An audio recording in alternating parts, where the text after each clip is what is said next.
Assalamualaikum warahmatullahi wabarakatuh. Perkenalkan, nama saya Malik Nur Rohman dengan NPM 2201010064. Saya berasal dari prodi PAI, Pendidikan Agama Islam, di mana saya membuat video ini bertujuan untuk memenuhi tugas dari mata kuliah bimbingan konseling, di mana mata kuliah ini diampu oleh Ibu dosen Nuriyah MPDI.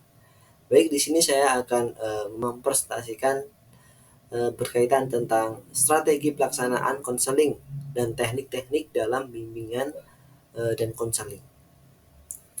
Sebelum kita masuk ke materi inti, sedikit saya akan menyampaikan pokok-pokok yang akan saya sampaikan.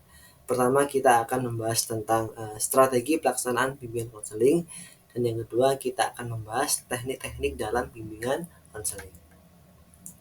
Baik, langsung saja kita akan membahas tentang pengertian strategi pelaksanaan konseling. Jadi menurut Natang Fatah dalam buku karya Ahmad yang berjudul Manajemen Strategis, menyatakan bahwa strategi adalah prosedur yang sistematis dalam melaksanakan rencana yang komprehensif dan berjangka panjang untuk mencapai tujuan.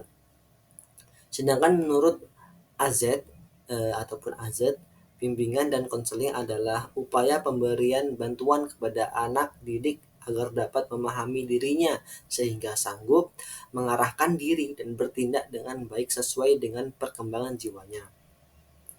Upaya ini dilakukan secara sistematis dan berkesinambungan. Jadi, strategi pelaksanaan bimbingan dan konseling merupakan suatu prosedur yang dilaksanakan untuk membantu anak didik sehingga anak didik tersebut bisa berkembang dengan baik.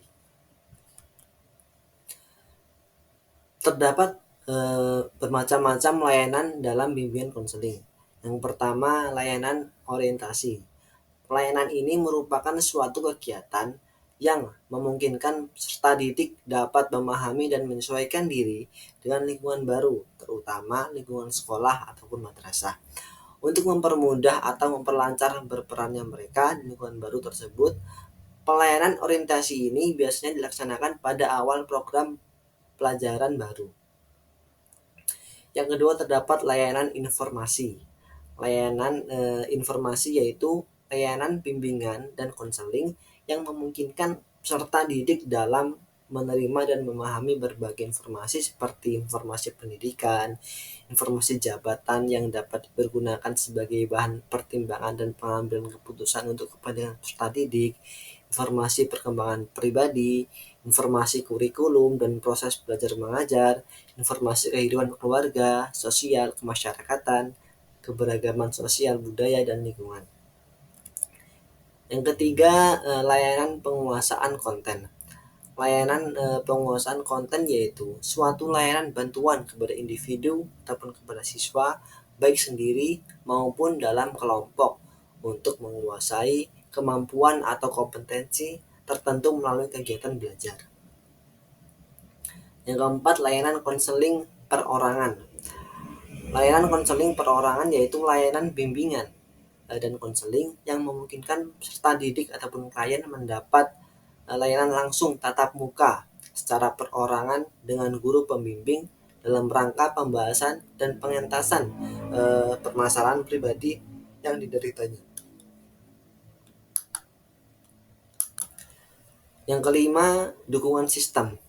Dukungan sistem adalah kegiatan-kegiatan manajemen yang bertujuan memantapkan, memelihara, dan meningkatkan program bimbingan secara menyeluruh melalui pengembangan staf profesional dan masyarakat yang lebih luas, manajemen program, penelitian, dan pengembangan. Kemudian kita akan membahas teknik-teknik dalam bimbingan dan konseling. Terdapat beberapa teknik-teknik. Yang pertama ada bimbingan kelompok, kedua ada bimbingan individu, yang ketiga ada teknik tes dan non-tes, dan yang keempat ada bimbingan klasikal. Yang pertama kita akan bahas tentang bimbingan kelompok. Bimbingan kelompok dapat diartikan sebagai suatu upaya bimbingan yang dilakukan melalui situasi, proses, dan kegiatan kelompok. Sasaran bimbingan kelompok adalah individu-individu dalam suatu kelompok agar individu yang diberikan bimbingan mendapatkan pemahaman diri, penerimaan diri, pengarahan diri, dan perwujudan diri menuju perkembangan yang optimal.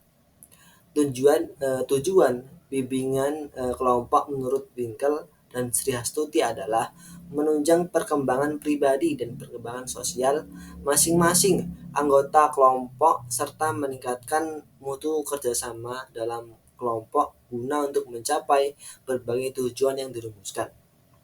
Selain itu, bimbingan tujuan kelompok bertujuan untuk merespon kebutuhan dan minat peserta didik. Yang kedua terdapat bimbingan individu ataupun konseling individu. Konseling individu ini merupakan salah satu cara pemberian bantuan secara perorangan dan pelaksananya dilakukan dengan cara face to face atau tatap muka secara langsung dengan konseling. Cara ini mengungkapkan berbagai masalah yang sangat kompleks ataupun sangat mendalam pada diri konseling atau masalah konseling yang sangat sulit terungkap di luar bimbingan dan konseling. Selain itu juga dapat disimpulkan bahwa konseling individu merupakan bantuan yang diberikan secara berhadapan langsung dengan konseling atau secara perorangan. Yang ketiga, teknik tes dan non-tes. Teknik tes merupakan usaha pemahaman individu dengan menggunakan alat-alat yang bersifat mengukur. Maka hasil dari pemahaman tersebut berupa hasil angka atau hasil ukur. Teknik-teknik non-tes merupakan usaha pemahaman individu tanpa menggunakan alat-alat yang bersifat menghimpun atau pengumpulan saja.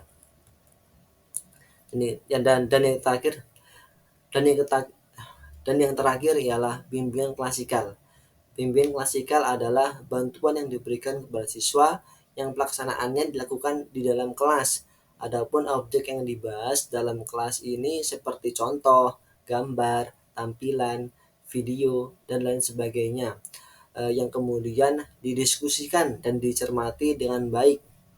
Jadi bimbingan klasikal merupakan bantuan yang diberikan di dalam kelas berupa kegiatan yang kemudian dibahas secara terbuka dan bebas oleh semua peserta yang ada di dalam kelas tersebut. Baik, saya cukupkan presentasi dari saya, kurang lebihnya saya mohon maaf apabila terdapat kesalahan dalam tutur kata, dan kepada Allah saya mohon ampun. Wabillahi taufiq wal hidayah. Wassalamualaikum warahmatullahi wabarakatuh.